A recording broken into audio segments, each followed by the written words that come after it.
So one day I was walking by, and I had actually been working on another project to drill the holes in those carbon fiber racks. And some people in service were like laying this by hand, and I was like, that looks There's really got to be a better way. Yeah, and so like like a zipper.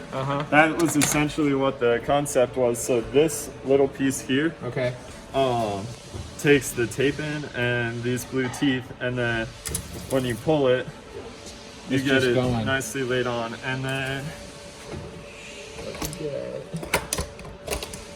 so. The next hard thing was you also have to lay this on to the carbon fiber tubes. Yeah. And so that's also one where you have to get it perfect.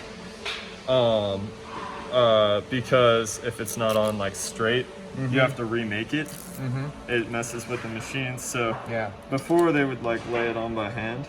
And again, that just looked really painful. So the next thing I designed was the second part to that process, and this isn't an ideal carbon fiber tube, but you basically just lay that on, and then you just pull it out, you just feed it through.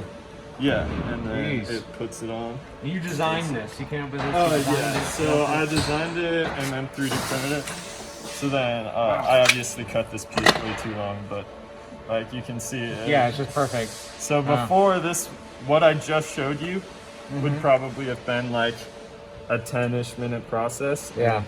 So I mean, and you just got it done. That's impressive. And you go on. You're at STEM. That's I am. I'm what a year are senior you? This year at STEM. Yeah. So ultimately, I think like what's the beauty of this relationship between STEM and Panther is like there's value for all parties involved, right? Like me as a student, this is like excellent experience. Like just the chance to design things, like see how they're actually getting used, understanding like how things work, like the real world, right? Like everybody uses that term. So there's definitely value for me, right? But then also like Panther, I mean, they're getting to pay like a full-time engineer to do this. It takes away from them like building the machines, doing sales. But it's still something that really helps out and impacts the bottom line. So this be, do you want to be like an industrial engineer? Is that kind of the idea? Is come in and like look at things like this? Actually, what drew me to Panther initially is I'm really into robotics, and Panther's like does automation, and so that's like automation is a huge subsection of robotics. Yeah. So eventually, I worked with Mr. Shao actually, and he helped get me in touch with people at Panther. And I've loved it ever since. I've been working here for just over a year now. You gonna go study robotics in college? I'm gonna be going to CU Boulder this fall, and it's a good place to go. Yeah, I'm going for mechanical engineering.